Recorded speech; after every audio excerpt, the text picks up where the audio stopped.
Good evening, all of you. Today, our topic is majority power and minority right. As a name suggests, majority का मतलब होता है कि काफ़ी ज़्यादा जो लोग किसी फेवर में है, that is majority. For example हम डे टू डे लाइफ के अंदर देखते हैं कि अगर मान लो हम 10 फ्रेंड हैं, 10 फ्रेंड ने प्रोग्राम बनाया कि ऐसे ऐसे प्रोग्राम को इम्प्लीमेंट करेंगे. अब 10 में से सारे के सारे ही उसकी कंसेंट नहीं देते. 10 में से 6 कहते हैं कि हम उनके साथ हैं, 4 कहते हैं हम नहीं, उनकी अप्रूवल नहीं देते. तो हमेशा जहाँ पे मेजॉरिटी होती है वो मेजॉरिटी ऑलवेज विंस. तो उस केस में बिल्कुल सेम जैसे हमारी डे टू डे लाइफ के अंदर मेजॉरिटी पावर चलती है, वैसे ही कंपनी के अंदर चलती है. कंपनी के अंदर मेजॉरिटी जो भी है, majority of member can exercise their power in control of the affair of the company. जो भी मीटिंग होगी कंपनी की, शेयर होल्डर की मीटिंग होगी, जो मेजॉरिटी शेयर होल्डर है वही अटेंड करेंगे. ऑब्वियस सी बात है, माइनॉरिटी तो बहुत रेयर ही जाएगा. मेजॉरिटी जो मीटिंग में अटेंड करेगा तो वो डिसीजन अपने बेसिस पे लेगा जो वो चाहते हैं कंपनी के लिए. कोई भी मीटिंग में डिसीजन होता है, जनरल मीटिंग बैठती है तो मेजॉरिटी शेयर होल्डर की वोटिंग राइट करते हैं. जो वो मेजॉरिटी एग्री कर देती है तो उस केस में वो कंफर्म हो जाता है. तो ये था मेजॉरिटी जहाँ पे ज़्यादा लोग इकट्ठे होके उसके फेवर में है. कुछ होते हैं माइनॉरिटी जिनके पास कुछ ही शेयर है. फॉर एग्ज़ाम्पल 90% शेयर होल्डिंग एक कंपनी की उनके डायरेक्टर, उनके 4-5 लोगों के पास है, और 10% जो शेयर होल्डिंग है वो लोगों के पास है. तो आप और मेरे पास तो 1 या 2 या 100 शेयर होंगे, तो हम सबको मिला के 10% बनेगा. तो कंपनी के जो अफेयर देखेगा वो कौन देखेगा? 90% वाला. जो कुछ ही लोग होंगे जो रेगुलर नेचर ऑफ बिजनेस में जाते होंगे, मीटिंग अटेंड करते हैं, उनके बेसिस पे वो डिसीजन लेते हैं. तो इस चैप्टर के अंदर बेसिकली ये पढ़ना है कि हमने माइनॉरिटी का भी इंटरेस्ट रखना है. माइनॉरिटी का नुकसान नहीं होना चाहिए. बस देखो, कंपनी कोई भी डिसीजन ले बट माइनॉरिटी शेयर होल्डर को प्रॉब्लम नहीं होनी चाहिए. इन केस अगर प्रॉब्लम होती है तो उस केस में क्या क्या करना है हमने ये पढ़ना है. तो ये आपको बैकग्राउंड दिया है आपको. कहता मेजॉरिटी शेयर होल्डर ही एक्सरसाइज करता है कंपनी की पावर, कंपनी का कंट्रोल अफेयर्स वही देखता है. और जो भी मीटिंग होती है, जनरल मीटिंग कन्वीन होती है, उसमें डिसीजन मेकिंग भी मेजॉरिटी शेयर होल्डर ले लेते हैं आपस में, और ये बाइंड हो जाता है माइनॉरिटी पे. कहता principle of not interference. Court कहती है कि हमारा कोई लेना देना नहीं है इसमें. कोर्ट कहती है हम इंटरनल मैटर में पढ़ते ही नहीं है.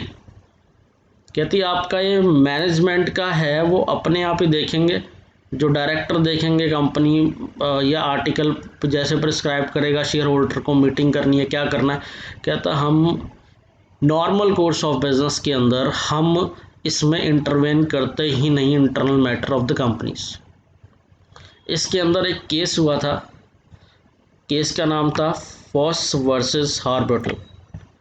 इसके अंदर डिसीजन क्या हुआ, इसके अंदर केस क्या था? केस का फैक्ट था कि 2 शेयर होल्डर ने मिल के सूट कर दिया डायरेक्टर पे, और उन पे एलिगेशन लगा दिया डायरेक्टर पे कि ये जो डायरेक्टर काम कर रहे हैं ये फ्रेडुलेंट या इलीगल ट्रांजैक्शंस कर रहे हैं, और जो पैसा है बिजनेस का वो वेस्ट कर रहे हैं और मिस अप्लाइड कर रहे हैं जो कंपनी का पैसा है.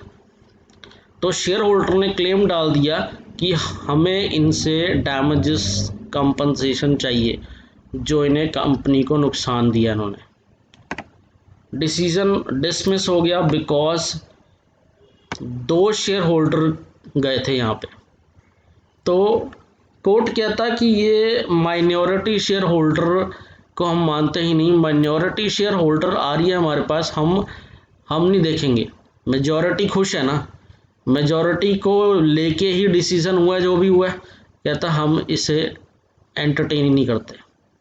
क्यों? क्योंकि रीज़न क्या है, प्रॉपर प्लेंटिफ नहीं थे।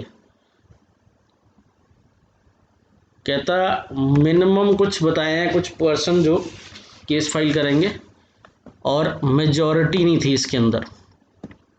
अवॉइड अनप्रोडक्टिव लिटिगेशन और अवॉइड मल्टीप्लिसिटी ऑफ सूट्स, इसके बेसिस पे उन्होंने डिसमिस कर दिया ये वाला केस।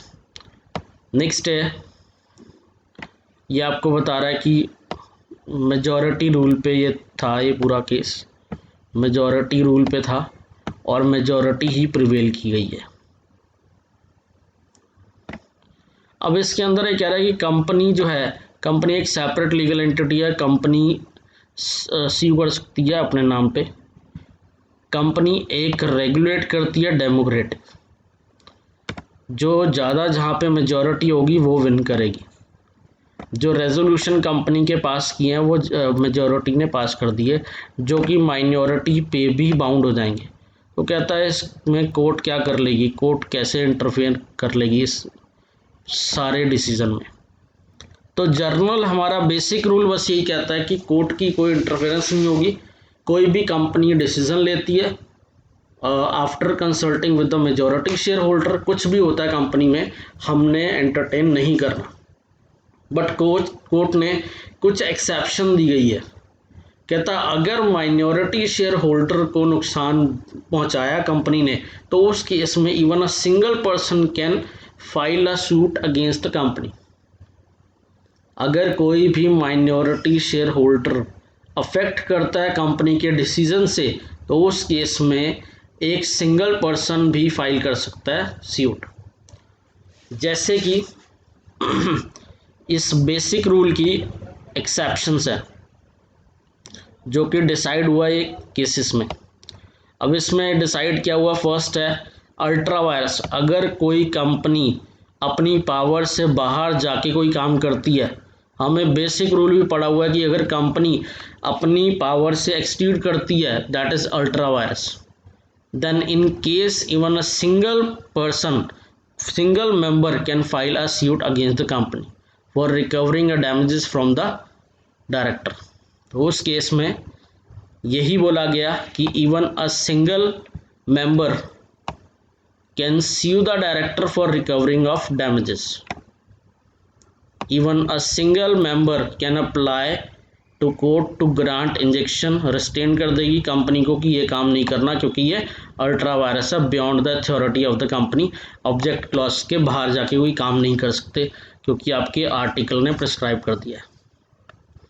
सेकंड है अगर कोई फ्रॉड होता है माइनॉरिटी के साथ, अगर कोई माइनॉरिटी की पावर मिसयूज होती है और सुप्रेशन या ऑपरेशन होता है, तो उस केस में भी एक इंडिविजुअल भी केस फाइल कर देगा।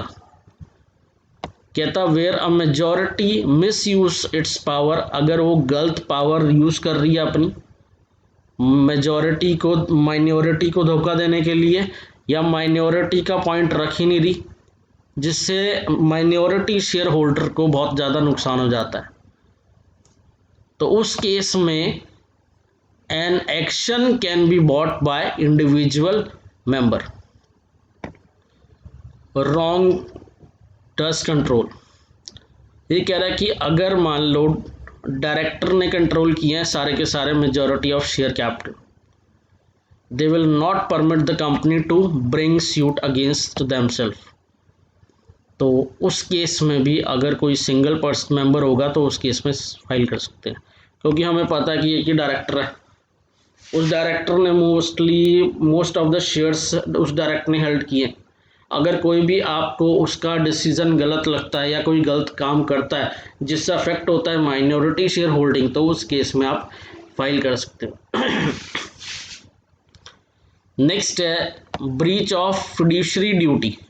अगर आप अपनी ड्यूटी नहीं करते सही तरह, जैसे डायरेक्टर को बोला गया है डायरेक्टर की फिड्यूशरी पोजीशन है, डायरेक्टर मिसयूज नहीं करेगा फंड्स कंपनी के, और डायरेक्टर सीक्रेट प्रॉफिट नहीं कमाएगा। इन केस अगर डायरेक्टर सीक्रेट प्रॉफिट कमाता है तो बेसिक रूल ये कहता है कि डायरेक्टर डिस्क्लोज करेगा। अगर डिस्क्लोज भी नहीं किया तो उस केस में कोई भी मेंबर केस फाइल कर सकता है अगेंस्ट द डायरेक्टर और प्रॉफिट भी रिकवर कर सकता है।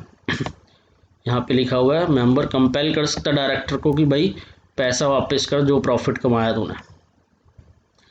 इन्फ्रिंजमेंट ऑफ राइट, आपके अपने अधिकार को अफेक्ट करना।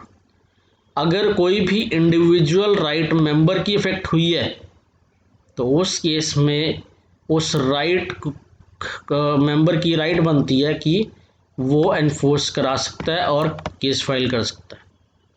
तो इन केसेस में आपका बात सुनी जाएगी, अदरवाइज कंपनी कहती है कि हम मेजॉरिटी के बेसिस पे चलते हैं, मेजॉरिटी शेयर होल्डिंग जैसे करेगी वो ठीक है, बट अगर नुकसान होगा आपको तो उस केस में हम एंटरटेन करेंगे।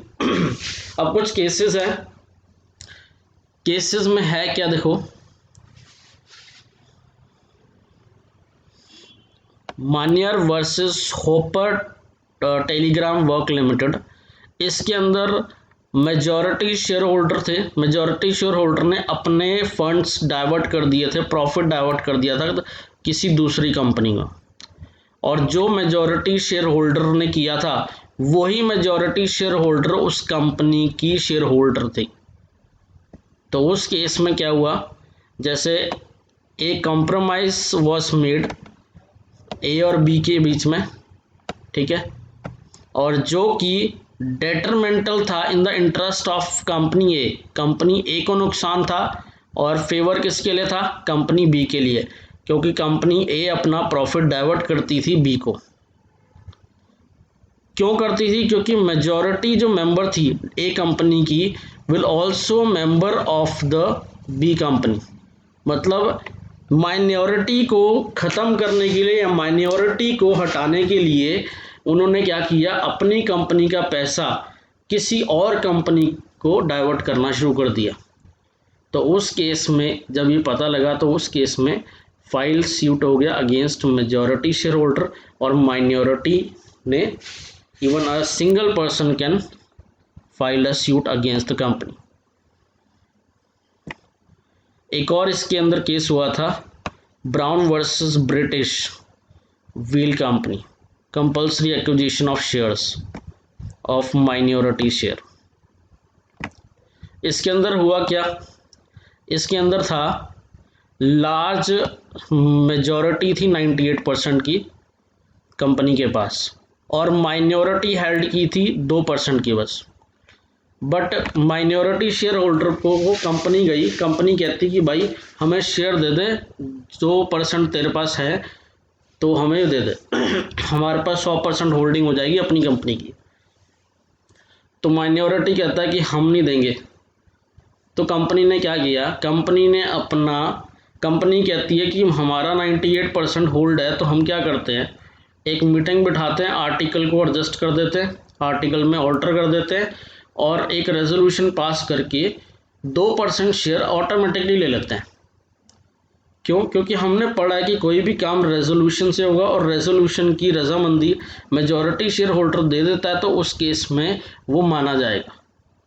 तो इससे कंपेल किया गया कि भाई 2% शेयर दे दे क्योंकि आर्टिकल प्रिस्क्राइब कर रहा है। तो कोर्ट क्या, इसने फाइल कर दिया कोर्ट में case against the company. Company कहती है it was held that the minority could not compel to sell its share to the majority. तो ये केसेस है मेजॉरिटी शेयर होल्डर के।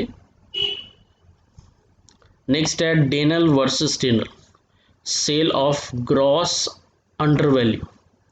इसके अंदर दो हस्बैंड और वाइफ दोनों ही डायरेक्टर थे कंपनी के अंदर और इन्होंने हेल्ड की थी मेजॉरिटी शेयर होल्डिंग।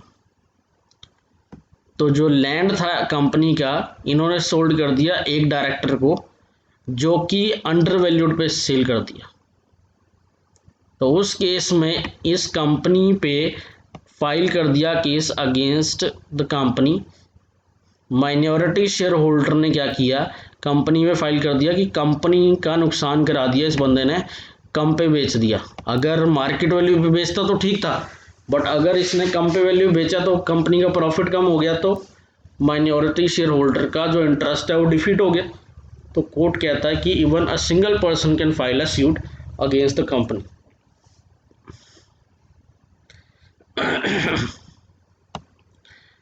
अब इसके बाद कुछ एक्सेप्शन कंपनीज एक्ट ने दी हुई है, वही कि अगर आप डिसेंटिंग शेयर होल्डर हो, अगर आप इससे रजामंद नहीं हो, तो उस केस में आप 10% होने चाहिए, तो उस केस में आप अप्लाई कर सकते हो, कंपनी को कैंसिल करा सकते हो जो कंपनी काम कर रही है, changes made in class right करके।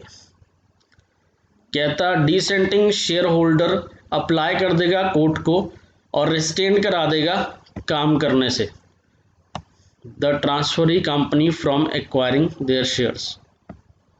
Requisite number of member apply कर सकते हैं एनसीएलटी को, सीकिंग रिलीफ ले सकते हैं कि कंपनी ऑपरेशन कर रही है और मिस मैनेजमेंट कर रही है, कंपनी का काम सही तरह नहीं चल रहा, मैनेज नहीं हो रहा properly. Requisite number of member demand कर सकते हैं कि पूल डिमांड करो। Any member can apply to company law board, और मीटिंग बुला सकते हैं अगर कोई भी डिफ़ॉल्ट होता है मीटिंग कंडक्ट करने के लिए। कोई भी पर्सन अप्लाई करवा सकता है कंपनी लॉ बोर्ड को, कॉल कर सकता है एक्स्ट्राऑर्डिनरी मीटिंग अगर कंपनी फेल हो गई एक्स्ट्राऑर्डिनरी मीटिंग कन्वीन करने के लिए। तो प्रोवाइडेड इसमें 10% मिनिमम कंडीशन है कि मिनिमम कंडीशन ये होनी चाहिए, कोई भी अगर केस फाइल करना है, किसी के भी अगेंस्ट फाइल करना है कंपनी के अंदर, अगर आपके यहाँ 10% शेयर होल्डिंग है तो ही आप कर सकते हो, अदरवाइज नहीं कर सकते। नेक्स्ट है prevention and operation and misstatement.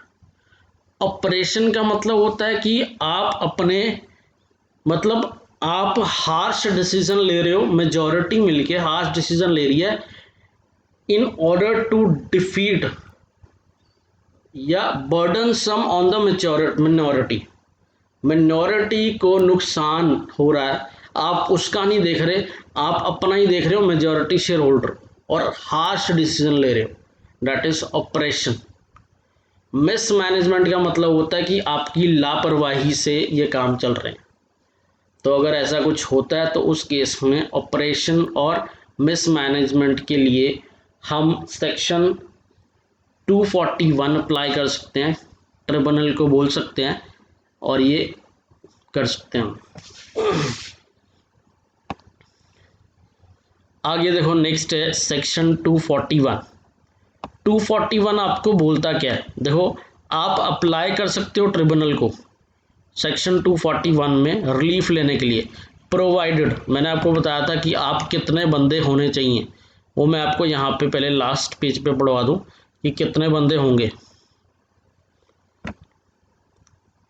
Right to apply under section 241, अगर मुझे 241 ट्रिब्यूनल में अप्लाई करना है तो उस केस में अगर कंपनी के पास शेयर कैपिटल है तो 1/10 और 100 मेंबर, कंपनी के 100 मेंबर और 1/10 जो कंपनी के टोटल मेंबर है विच एवर इज लेस, और 1/10 शेयर कैपिटल का अगर मेरे साथ मिल जाते हैं सब्जेक्ट टू कंडीशन, एप्लीकेंट बन जाते हैं और प्रोवाइडेड उन्होंने सब कुछ पे किया होना चाहिए, उनका कोई आउटस्टैंडिंग बैलेंस नहीं रहना चाहिए, तो उस केस में वो अप्लाई कर सकते हैं ट्रिब्यूनल को और केस रजिस्टर करा सकते हैं कि कंपनी ने हमसे ऑपरेशन और मिसस्टेटमेंट का केस लगा सकते हैं। अगर कंपनी के पास शेयर कैपिटल नहीं है तो उस केस में 1/5 मेंबर जो टोटल मेंबर है तो उसका 1/5, तो एक एप्लीकेशन देनी है आपने ट्रिब्यूनल को, ट्रिब्यूनल देखेगा रिक्विजिट जो भी नंबर ऑफ पर्सन जो फाइल कर रहे हैं वो एलिजिबल हैं, तो उस केस में आप अप्लाई कर सकते हो, आप अप्लाई कर सकते हो ये सेक्शन 241 के अंदर ट्रिब्यूनल को। अब हम देखते हैं ट्रिब्यूनल बोलता क्या है, और ये जो आप अप्लाई करोगे ये एप्लीकेशन जाएगी NCLT 9 में, ठीक है, ट्रिब्यूनल के पास।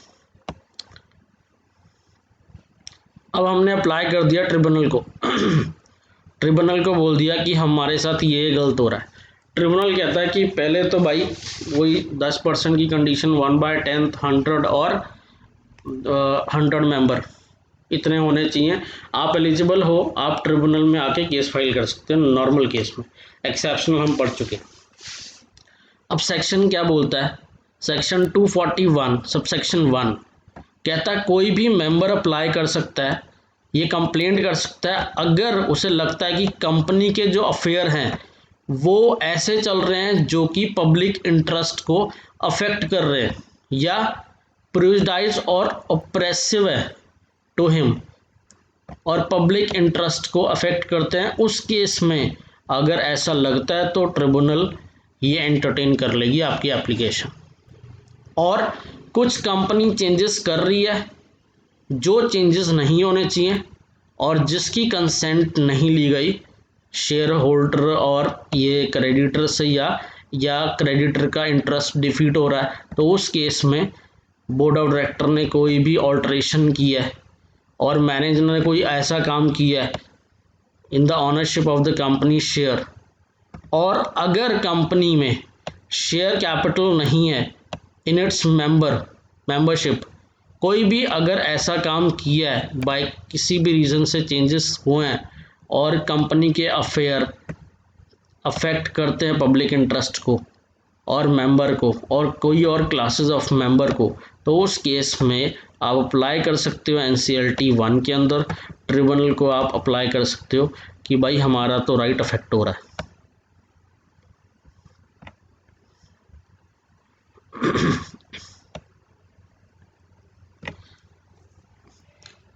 सेंट्रल गवर्नमेंट को अगर लगता है कि आपका इफेक्ट हो रहा है, आपका जो इंटरेस्ट है वो इफेक्ट हो रहा है, तो उस केस में आप अप्लाई कर सकते हो ऑर्डर के लिए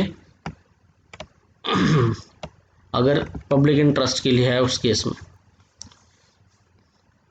आगे नेक्स्ट, कभी भी आप ये एप्लीकेशन विड्रॉ कर सकते हो, आप NCLT 9 फाइल करके कभी भी विड्रॉ कर सकते हो। नेक्स्ट है, एक बार केस चला गया ट्रिब्यूनल के पास, ट्रिब्यूनल के पास पावर क्या है।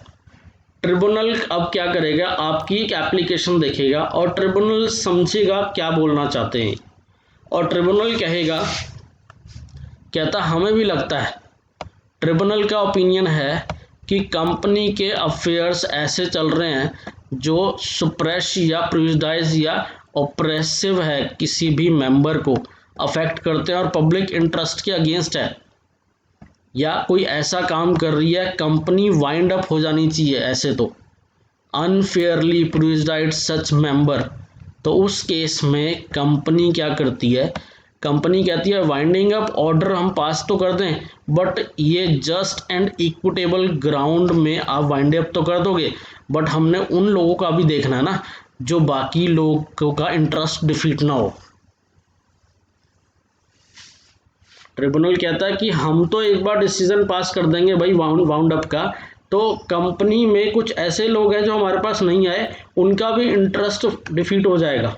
कहता कंपनी को बंद करना एक सॉल्यूशन नहीं है, बट कंपनी को रास्ते में लेके आना एक सॉल्यूशन ट्रिब्यूनल ने बना दिया। कहता ट्रिब्यूनल में with a view to bringing to an end the matter complaint of and making such order as fit, जैसे कहता है इसे ट्रैक में लेके आएंगे हम जैसे भी कंपनी को। सेक्शन 242 सबसेक्शन 2 कहता without prejudicing to the generality of the power under section 1, एक ऑर्डर पास कर सकते हैं हम रेगुलेट करेंगे कंपनी के अफेयर को। कंपनी नहीं कर रही ना, फ्यूचर में हम ही करेंगे। अब परचेज हम ही करेंगे शेयर्स की, सेल हम ही करेंगे शेयर्स की, ठीक है।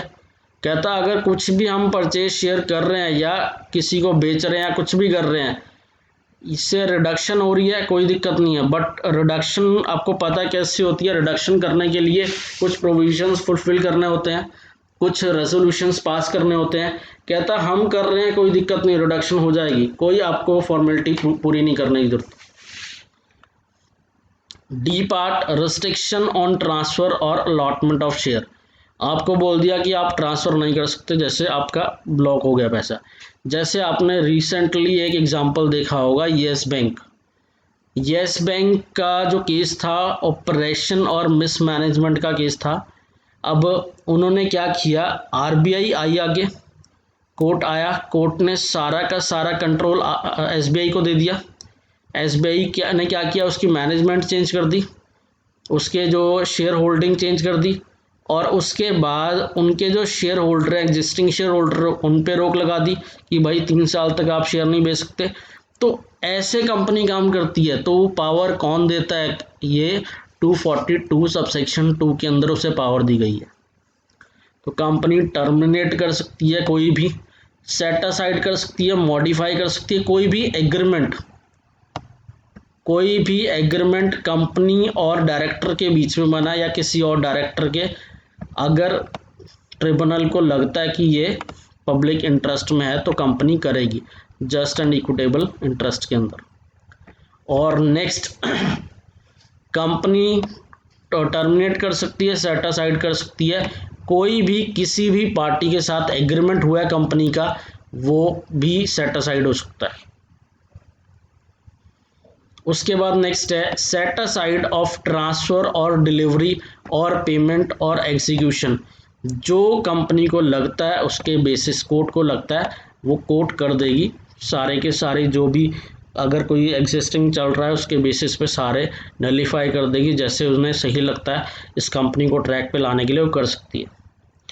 रिमूव कर देंगी ये मैनेजिंग डायरेक्टर को, अपनी तरफ से कोई भी अपॉइंट कर देंगे। रिकवरी कर लेंगे, कोई अनडू गेन कमाया या तो मैनेजिंग डायरेक्टर ने कोई पता लगाया तो उस केस में, और जो पैसा जाएगा वो इन्वेस्टर एजुकेशन प्रोटेक्शन फंड के अंदर जाएगा और रीपे हो जाएगा जो आइडेंटिफाइड विक्टिम्स हैं।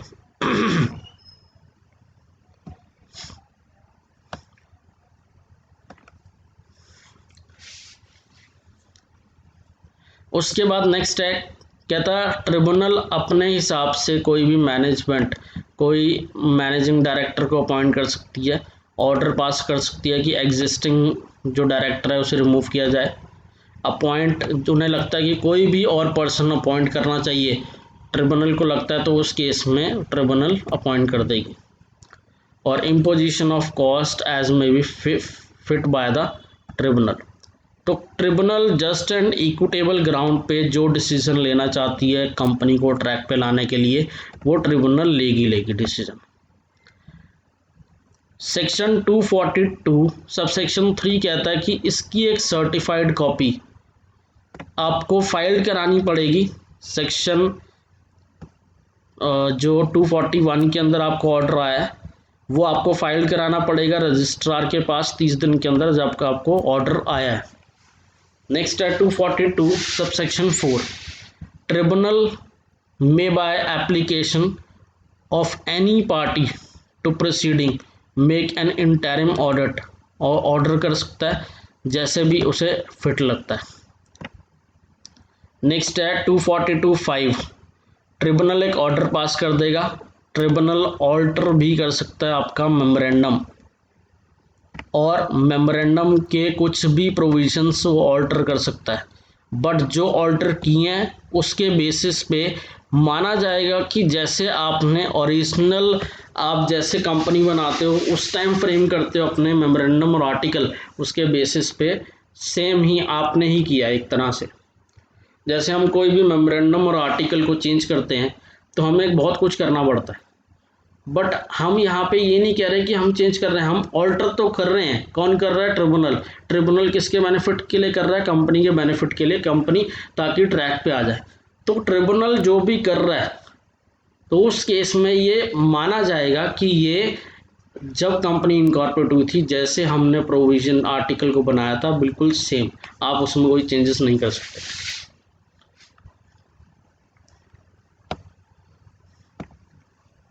और ये जो सर्टिफाइड कॉपी है मेमोरेंडम की, ये 30 दिन के अंदर ये कंपनी फाइल करेगी रजिस्ट्रार को।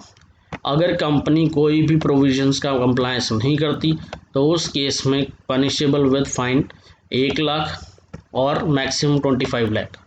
जो भी ऑफिसर इसके अंदर डिफ़ॉल्ट के अंदर हैं उन्हें इम्प्रिजनमेंट, 6 महीने की सज़ा और 25,000 का फ़ाइन, और ये जो है फ़ाइन 1 लाख तक हो सकता है, दोनों भी हो सकते हैं, सज़ा भी हो सकती है। नेक्स्ट है कॉन्सिक्वेंसेस ऑफ टर्मिनेशन और modification of certain agreement under section 243। देखो, जो ट्रिब्यूनल ने मॉडिफिकेशन और टर्मिनेशन किए थे कुछ एग्रीमेंट के अंदर, उसकी बात कर रहा है। कहता है उसके अगेंस्ट आप कोई भी राइट क्लेम नहीं कर सकते कंपनी से, कोई भी क्लेम नहीं कर सकते कंपनी से जाके, कोई डैमेजेस क्लेम नहीं कर सकते, कोई कंपनसेशन क्लेम नहीं कर सकते, या लॉस ऑफ ऑफिस का नहीं क्लेम कर सकते, प्रोवाइडेड अगर कंपनी ने किसी भी कोई डायरेक्टर को निकाला है इस एग्रीमेंट के थ्रू, जिसे टर्मिनेट किया है, वो टर्मिनेट रहेगा 5 साल तक। अगर उसने बीच में आना है तो उस केस में परमिशन लेनी पड़ेगी, परमिशन लेने के बाद ही वो एंटर हो सकता है, बिना परमिशन के एंटर नहीं हो सकता। प्रोवाइडेड अगर उसे परमिशन लेनी है तो एक नोटिस देना पड़ेगा और सेंट्रल गवर्नमेंट को नोटिस जाएगा, और गवर्नमेंट को आपने एक reasonable opportunity of being heard देगी कंपनी, आपकी बात सुनेगी कि क्या हुआ। उसके बाद नेक्स्ट है, जो भी आप एप्लीकेशन दोगे, अगर आपने 1B के अंदर जो ये आपका ये वाला B क्लॉज है, इसे दोबारा रीअपॉइंट करना, तो रीअपॉइंट करने के लिए NCLT 1 फाइल करोगे, और ये फाइल तब करोगे जब आप एक एप्लीकेशन दोगे, नोटिस बताओगे इंटेंशन कि मैं अप्लाई करना चाहता हूँ, दोबारा से रीअपॉइंट होना चाहता हूँ, सेंट्रल गवर्नमेंट क्या पावर है, वो आपकी एप्लीकेशन देखेगी और आपको हियरिंग के लिए बुला लेगी, आपसे डॉक्यूमेंट पहले ले लेगी, जो डेट फिक्स हुई है हियरिंग से उससे 15 दिन के अंदर आपने सारे डॉक्यूमेंट सबमिट कराने हैं। अगर आपको मना कर दिया गया कि भाई आपने नहीं करना, फिर भी आप कर रहे हो, आप प्रोविज़न को तोड़ रहे हो, तो उस केस में कोई भी person knowingly act as a managing director, मतलब उसे बोल दिया भाई 5 साल तक तूने बिजनेस के अंदर नहीं आना, बट वो फिर भी आ रहा है, तो उस केस में जो भी उसके साथ और भी डायरेक्टर होंगे वो भी कॉन्ट्रवेंशन में आ जाएंगे, बाकी अदर डायरेक्टर भी कॉन्ट्रवेंशन होंगे, और वो इन्हें इम्प्रिजनमेंट हो जाएगा, 6 महीने की सज़ा विद फाइन, और 5 लाख का ये जो फाइन एक्सटेंड हो जाएगा, और दोनों भी लग सकता है। तो ये प्रोविज़न इम्पॉर्टेंट है बहुत ज़्यादा, ये पूरा चैप्टर आपने कंप्लीट करना है। Thank you.